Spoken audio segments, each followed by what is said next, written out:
Hi everyone, it's William. It's 5 o'clock here Pacific time, and the sun is starting to get lower in the sky. I can't say it's going down just yet, but it's a bit problematic at the moment, so I'll do my best to sort of use my own head to block it.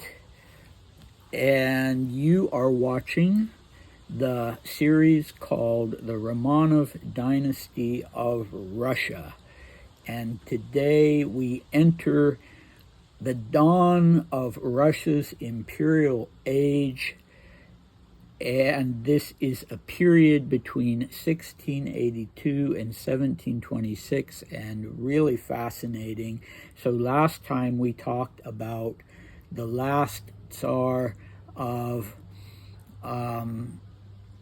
Muscovy, really. So this was Fyodor Alexeyevich, the son of Tsar Alexei, who was the son of the first Romanov Tsar, Michael.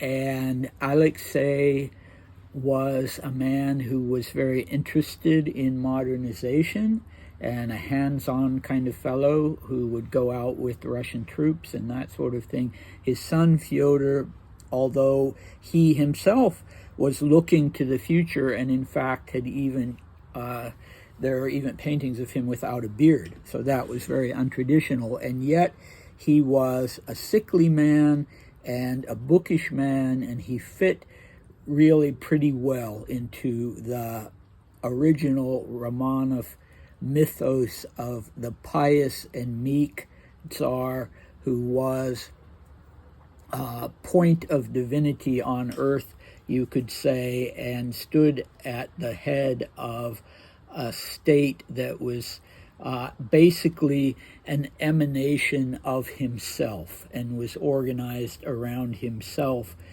and was, very religious state, very orthodox.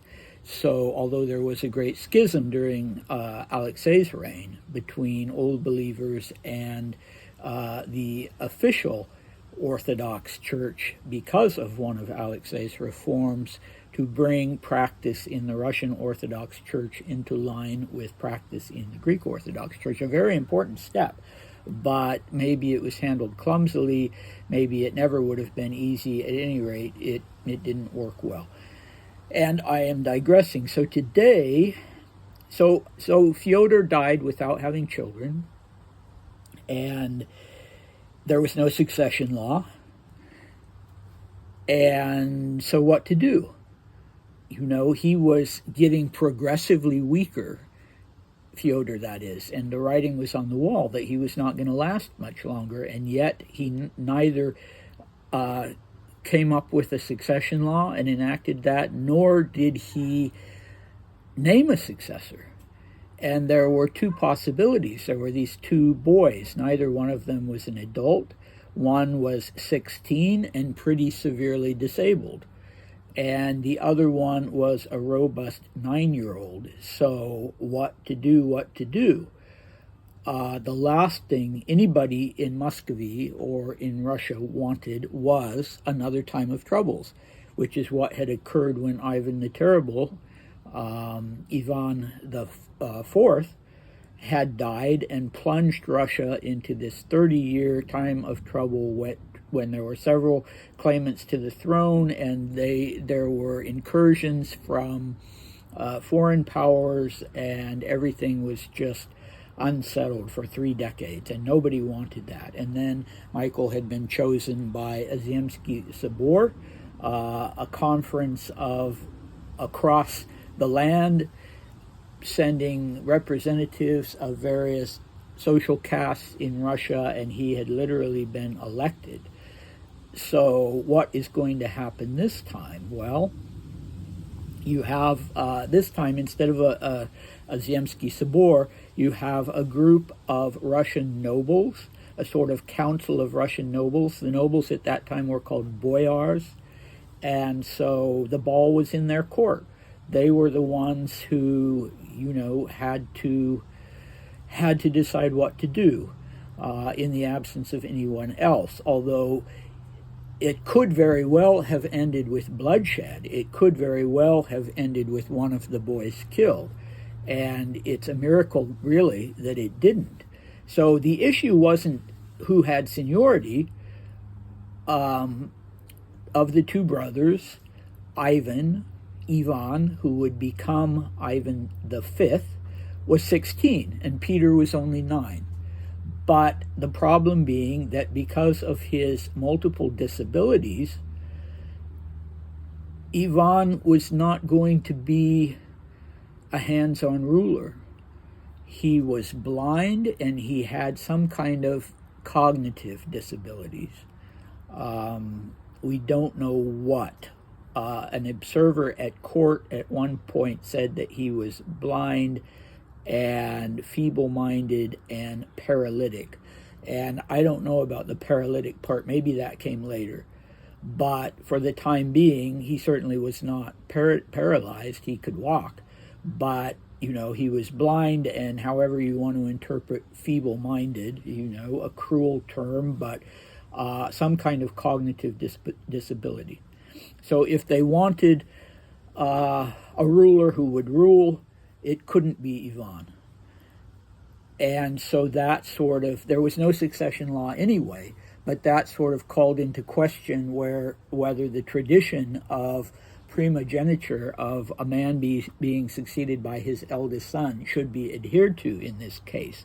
And as I say, things might have been determined by sheer bloodshed and violence, because the other complication was that the two boys had different mothers. So Ivan, or rather Alexei, had married and been widowed and then remarried, and his first wife had been from a very prominent and prestigious boyar clan called the Miloslavskis, and they were very much traditionalists, and they wanted to see the continuation of Muscovy and Holy Mother Rus instead of the modernization of the country. And Peter's mother, the second wife, who is still alive, was a Narishkin. And this was sort of an upstart boyar clan. I've talked about this in previous videos. And they were modernists. And so not only did you have two different rival boyar families, but you also had two completely different philosophies, political philosophies and life philosophies. And so this was, it was pretty difficult to see how this was going to work out. And there were Miloslavskis and there were Narishkins who were prepared to fight this out. And it all came to a head when both the boys were together in a palace in Muscovy. Was it at the Kremlin? I should have brushed up on that. But I think it was in the Kremlin, and both the boys were there. And the palace was, the guard was broken past, whatever guard was there at the palace, and there was an inrush of armed men who were going to do what they wanted to do, and nobody was going to be able to stop them.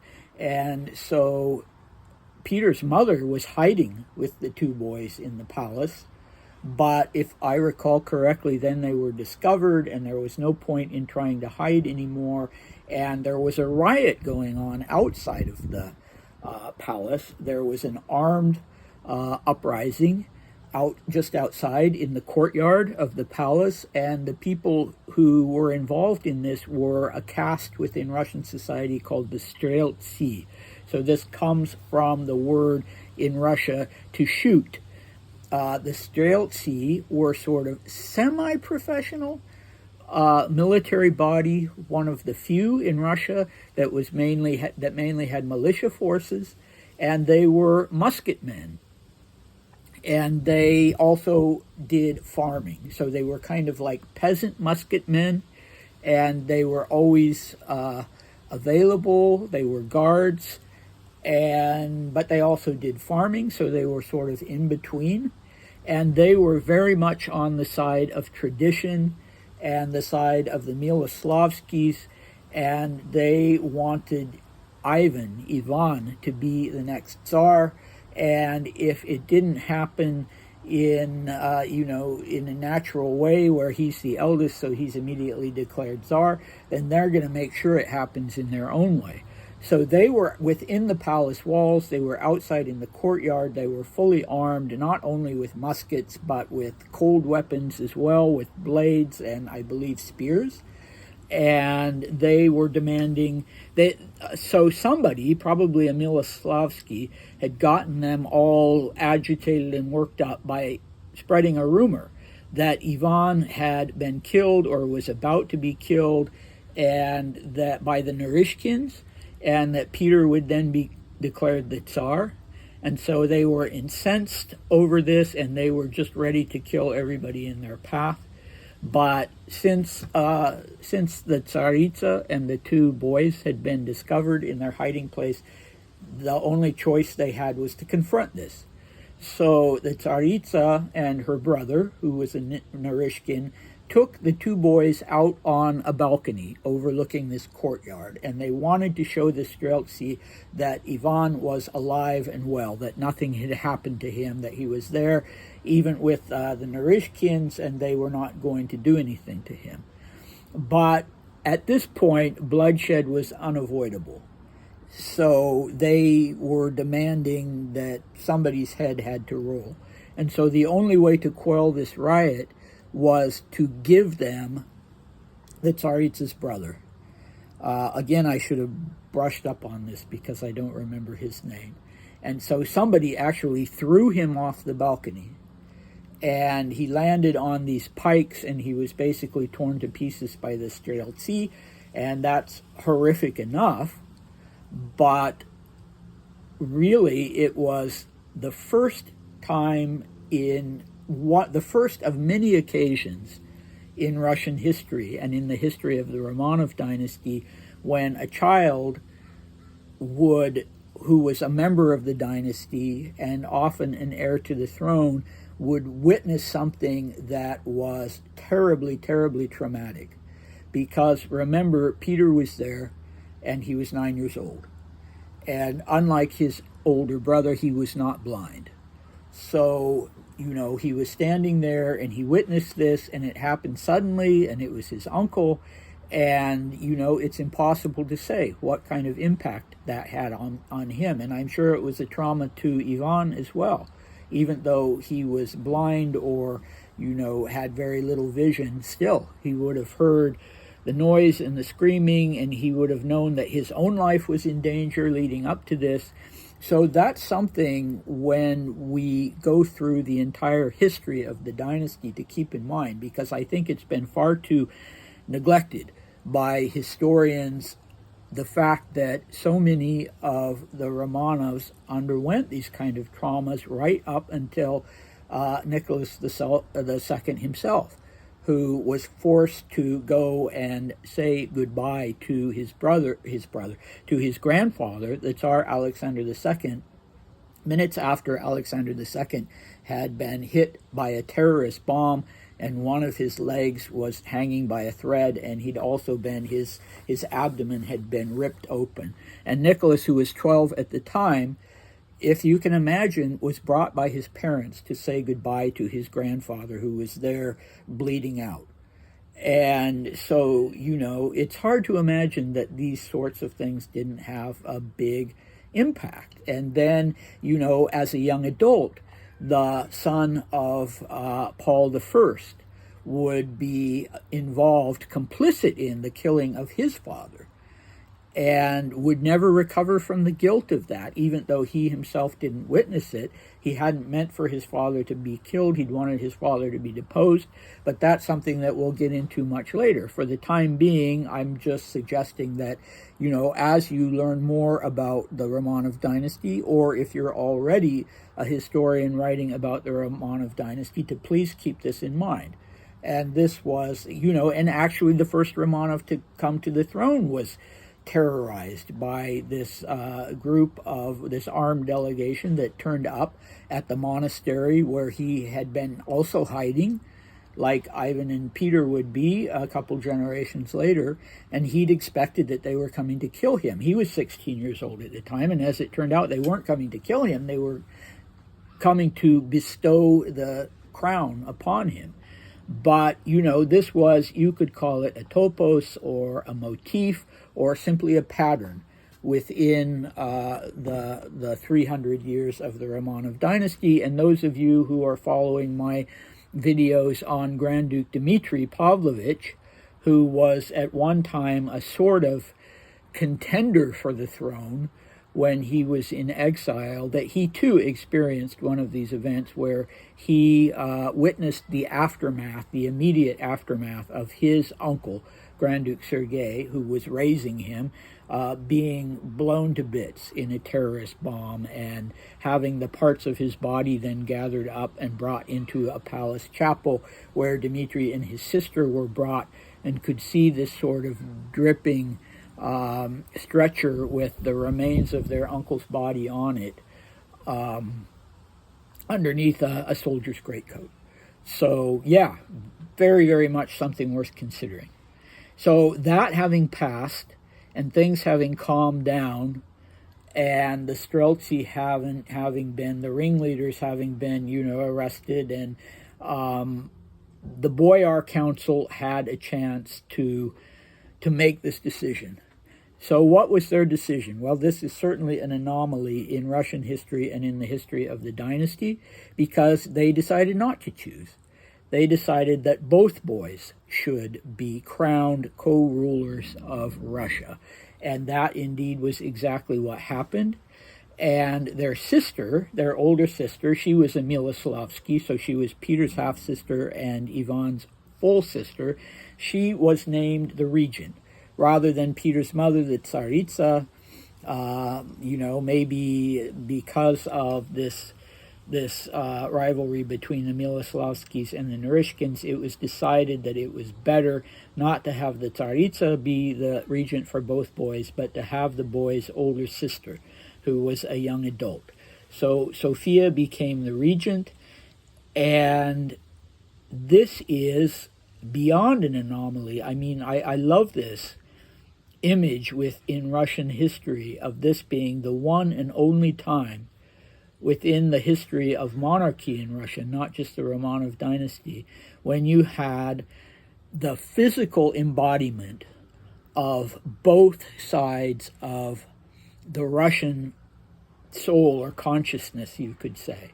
On the one side, Holy Mother Rus and tradition and Muscovy. On the other side, Russia, the geopolitical state, the state that comes above the dynasty, the state that becomes all-important, the state that the dynasty serves. And on the one hand, you have the embodiment of that, a robust leader, the archetype of the warrior king, the strong man, and sitting on one throne, and side by side with him on the other throne, two thrones were set up, side by side with him on the other throne, the embodiment, the perfect embodiment of the meek and pious little father Tsar. So here they are sitting side by side, and I'm absolutely fascinated by that, because it would never again occur in Russian history. And in fact, Ivan would not live long. He would die at the age of 29. And after that, it became, Peter modernized. He created the Russian Empire, which we'll talk about next time. And after that, there was always this schism between Russia as the aspiring great power and then becoming a great power and being the Russian Empire, and the yearning that people still had for Holy Mother Rus, for the connection to the soil and the peasantry, for the little father Tsar, who was God's representative on earth.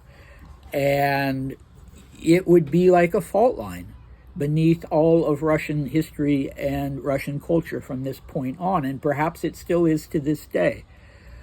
But this was the one time when it came together in this sort of sacred union of the two co-rulers sitting side by side.